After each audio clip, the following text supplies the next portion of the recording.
Assalamualaikum warahmatullahi wabarakatuh.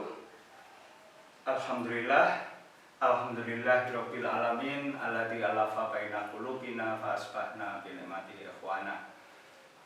Alladzi khalaqal mauta wal hayata yabluwakum ayyukum ahsanu amala wa huwal azizul ghafur. Asyhadu an la ilaha illallah wa la syarikalah wa asyhadu anna Muhammadan abduhu wa rasuluh la nabiyya ba'da. Allahumma sholli ala sayyidina Muhammad wa ala alihi wa ashabihi ajmain wa man tabi'ahum bi ihsanin ila yaumiddin, amma ba'du. Bapak Ibu sekalian, alhamdulillah, mari kita senantiasa bersyukur kepada Allah SWT. Hari ini kita bertemu dalam dunia virtual.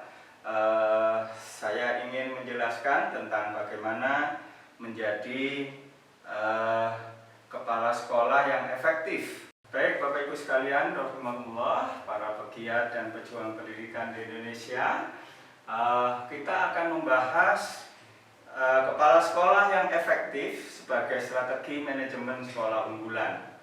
Ya, jadi Bapak Ibu sekalian, rahimakumullah, memang sebenarnya mutu sekolah atau kualitas sekolah itu memang 65% menurut penelitian Profesor Rosidan, Bapak Rosidan dari Universitas Negeri Malang, itu 65% ditentukan oleh guru. Tetapi jangan lupa, menurut Pareto, ya, 20% apabila pekerjaan sekolah itu sudah dikerjakan, maka 80% yang lain akan bisa dicapai. Dan 20% itu adalah manajemen yang dikembangkan oleh kepala sekolah. Oleh karena itu, hari ini kita akan membahas kepala sekolah yang efektif menurut Polpenmas Institute. Jadi Bapak Ibu sekalian, untuk melaksanakan tugas sebagai kepala sekolah yang efektif itu dimulai dari mengkaji tujuan pendidikan nasional sebagaimana tertera di dalam Undang-Undang Sistem Pendidikan Nasional, ya. Nah, dari sana kemudian kita perhatikan juga visi dan misi sekolah. Dari visi dan misi sekolah itulah kita menentukan sasaran mutu sekolah, ya. Sasaran mutu sekolah itu meliputi sasaran mutu akademis, ya, sasaran mutu karakter, maupun sasaran mutu life skill sebagai produk lulusan sekolah kita atau standar kompetensi lulusan. Nah, kemudian sasaran mutu ini digodok oleh sekolah, dalam hal ini dipimpin oleh kepala sekolah, dikoordinasikan oleh kepala sekolah, dengan memperhatikan 8 syarat penjaminan mutu. Maaf, bukan 8, 11 syarat penjaminan mutu. Nah, apa 11 syarat penjaminan mutu itu? Yang pertama adalah spiritual big why. Jadi alasan spiritual, alasan besar mengapa sekolah kita harus menjadi sekolah yang terbaik di tingkat kabupaten atau di tingkat kecamatan, ya. Itu menjadi alasan utama. Kemudian yang kedua adalah manajemen goodwill, ya. Kemauan dari manajemen, dalam hal ini kepala sekolah, ya, pihak pengelola sekolah atau yayasan, itu memiliki goodwill, memang kita ingin menghadirkan sekolah yang terbaik, ya, sekolah yang terbaik di tingkat kecamatan atau di tingkat kabupaten kota, gitu ya. Nah, kemudian syarat yang ketiga adalah kepemimpinan yang handal. Kepemimpinan yang handal itu adalah kepemimpinan yang visioner, ya, kepemimpinan yang kuat, jadi sebagai strong leader, dia tidak mudah menyerah kalah dengan masalah, dengan tantangan yang dihadapi, ya, itu misalnya. Kemudian guru harus standar. Jadi untuk memastikan bahwa guru itu standar, maka ditetapkanlah standar guru. Kemudian guru distandarisasi melalui proses sertifikasi guru. Jadi secara internal sekolah itu atau yayasan itu melaksanakan standarisasi guru atau proses sertifikasi guru agar memenuhi standar. Guru yang tidak memenuhi standar maka tidak boleh diberi tugas mengajar, karena itu akan menjadi masalah dalam proses pencapaian sasaran mutu pendidikan. Kemudian tahapan berikutnya adalah tahapan pencapaian sasaran mutu itu benar. Jadi mulai dari proses penetapan target atau goal, kemudian dilanjutkan dengan proses membuat perencanaan jangka panjang, perencanaan jangka menengah, atau perencanaan jangka pendek per tahun, itu tahapannya benar, ya. Sampai perencanaan tiap bulan, tiap pekan, bahkan perencanaan harian. Jadi tahapannya benar. Kemudian berikutnya adalah targetnya SMART. Jadi targetnya SMART. SMART itu maksudnya sasaran mutunya itu spesifik, jadi jelas gitu ya, spesifik, tidak menimbulkan ambigu, pemahaman yang berbeda. Kemudian measurable, dapat diukur, ya, applicable, dapat dilaksanakan, reliable, bisa capai terus menerus, ya, dan timeable, jadi waktunya jelas. Kemudian ada mastery learning yang konsisten. Jadi SKL tadi, standar kompetensi lulusan itu konsisten dari waktu ke waktu, itu ya itu yang akan dicapai, tidak dirubah-ubah gitu ya, kecuali nanti ganti tahun ajaran baru atau berikutnya apa gitu, atau ganti renstra begitu ya. Nah, rasio guru dan siswa memadai. Jadi jangan sampai jumlah siswa di kelas itu melebihi jumlah kelas ideal gitu ya. Kemudian ada kontrol mutu, ada quality control, ada sistem pengendalian mutu, manajemen mutu, dan yang terakhir adalah ada progress report.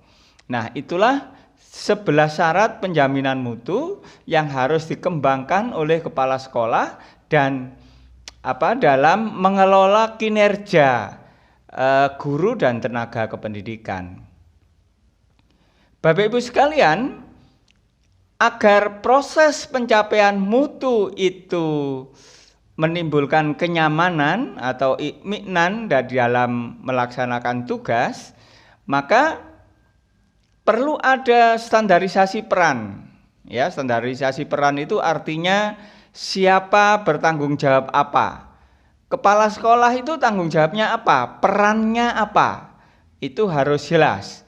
Jadi misalnya kepala sekolah itu ya perannya emaslim, ya, sebagai edukator, sebagai manajer, sebagai administrator, sebagai supervisor, ya, sebagai leader, sebagai inovator, sebagai motivator, ya, emaslim. Terus ada standar prosedur. Jadi prosedur tahapan-tahapan melaksanakan tugas itu standar, ya.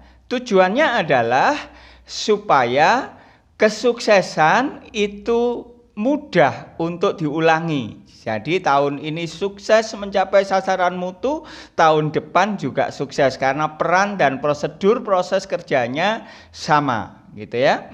Kemudian ada standar administrasi, jadi pengelolaan mulai perencanaan sampai evaluasi, kembali lagi kepada penetapan standar mutu atau sasaran mutu itu terstandarisasi dengan baik, ya.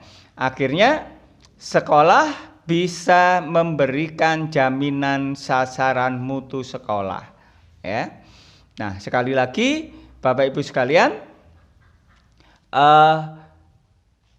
saya pertegas di sini, siklus manajemen kinerja sekolah. Jadi kalau sudah sasaran mutu tadi dibuat, berikutnya adalah dibuat planning. Tadi saya katakan planning itu bisa perencanaan jangka panjang, ya, perencanaan jangka panjang RPJP, ya. Bisa jangka panjang itu bisa 20 tahun, bisa 25 tahun.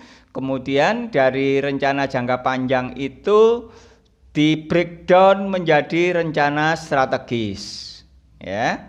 Rencana strategis itu biasanya dibuat satu periode kepala sekolah, 4 tahunan atau 5 tahunan atau 3 tahunan. Nah, itu terserah bagaimana kesepakatan atau penetapan yang ditentukan oleh lembaga atau di sekolah kita, ya. Nah, dari perencanaan strategis kemudian di breakdown lagi menjadi rencana kerja sekolah atau rencana kerja tahunan, ya. Dari rencana kerja tahunan ini kemudian dieksekusi Bapak Ibu sekalian, ya, dieksekusi.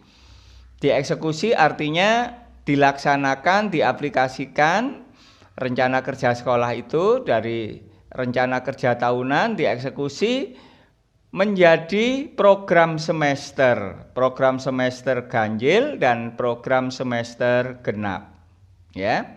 Nah, Bapak Ibu sekalian, program semester juga begitu di breakdown lagi menjadi program per bulan, ya, program per bulan, program per kelas, ya. Jadi ada sasaran mutu kelas 1, ada sasaran mutu kelas 7, ada sasaran mutu kelas 8, sasaran mutu kelas 9, ada sasaran mutu kelas 2, kelas 3, kelas 10, kelas 11, begitu seterusnya, ya.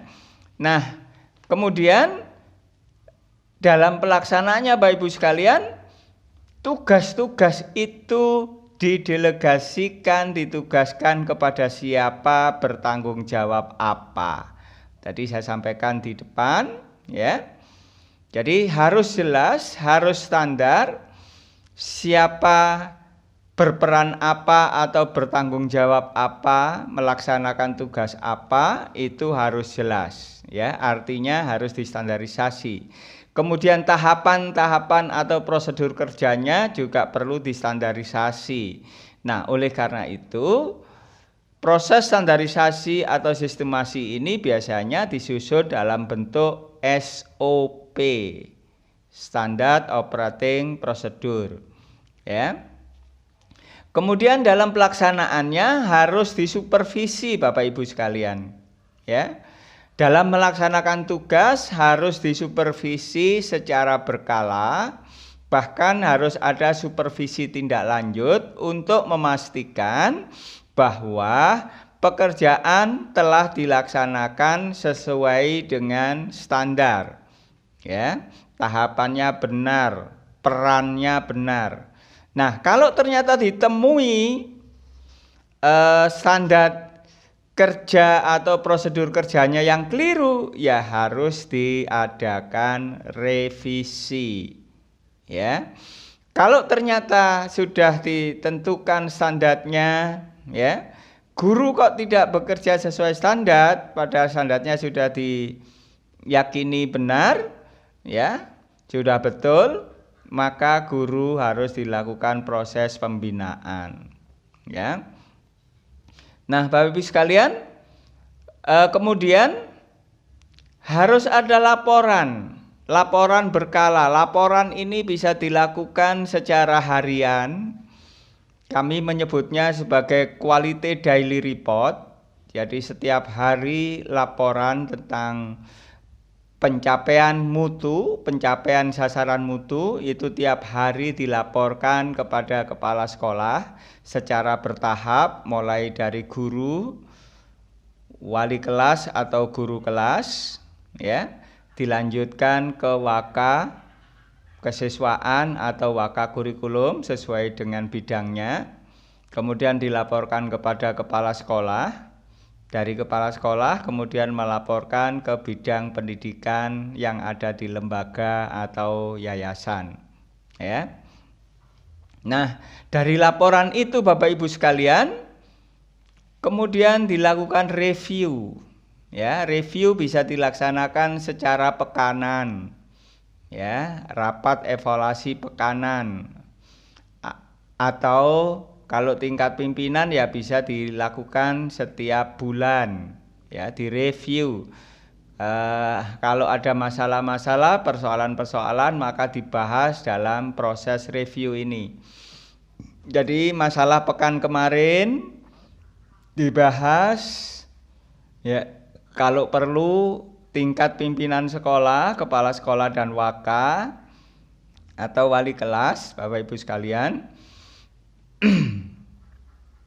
itu diberikan catatan-catatan persoalannya apa begitu, kemudian diajak inner circle. Inner circle itu adalah pertemuan khusus, pertemuan tingkat pimpinan dengan yang bersangkutan dengan persoalan itu, ya, membahas bersama bagaimana strategi memperbaiki atau menyelesaikan masalah supaya permasalahannya tuntas, gitu ya, dapat solusi. Sehingga pekan berikutnya masalah itu bisa teratasi sehingga goal atau sasaran mutu itu bisa dicapai, ya. Jadi Bapak Ibu sekalian, itulah proses-proses, ya, siklus manajemen kinerja yang semuanya itu harus melalui proses manajemen kontrol sistem pengendalian mutu, dalam artian perencanaan yang dikerjakan apakah sudah benar, ya. Nah, apa standarnya perencanaan yang benar, perencanaan yang baik itu? Ya, perencanaan itu program dan kegiatannya menjamin, memastikan apabila program dan kegiatan itu dilaksanakan atau dieksekusi, maka goal atau sasaran mutu sekolah, sasaran mutu kelas itu bisa dicapai, gitu ya. Begitu juga execution pelaksanaan dari perencanaan itu perlu dikontrol. Ya, ada sistem pengendalian. Tadi saya bilang ada report, ada laporan harian, ada laporan pekanan, ada laporan per bulan, bahkan ada laporan semester. Sehingga dari waktu ke waktu, Bapak Ibu sekalian, bisa dilakukan continual improvement, perbaikan yang terus-menerus. Ya, dari standar yang ada, jadi kalau kita lihat ini siklus continual improvement, ada standar di sini, kemudian berdasarkan standar itu suatu program atau aktivitas eksekusi dari perencanaan itu diukur, ya, dengan instrumen-instrumen yang tentu saja sudah disiapkan, dibuat berdasarkan standar, ya. Instrumen itu jelas valid, reliable, bisa dilaksanakan untuk mengukur ketercapaian standar. Nah, ketika diukur proses pencapaian standar itu kok capaiannya belum sesuai dengan yang standar mutu yang diharapkan, berarti di situ ada masalah. Nah, masalah itu diekspos, ditampilkan, didiskusikan untuk dicarikan penyelesaian masalahnya, ya. Diselesaikan masalahnya, kemudian setelah diselesaikan alternatif solusinya, ditetapkan alternatif solusi yang terbaik, kemudian diimplementasikan dengan metode yang baru ataupun metode yang lama jika memang masih sesuai. Nah, Bapak Ibu sekalian, agar semua itu terekam dengan baik, ya, ini diantaranya unit pendidikan. Kalau di suatu yayasan itu ada pendidikan apa, kelompok bermain, ada TK, ada SD, ada SMP, ada SMA, maka ini ditulis unit pendidikan kelompok bermain atau SD dan seterusnya ya. Periode kapan ya, bulan Januari atau bulan Februari atau sekarang bulan Maret ya, bulan depan bulan April. Nah, ada masalah apa?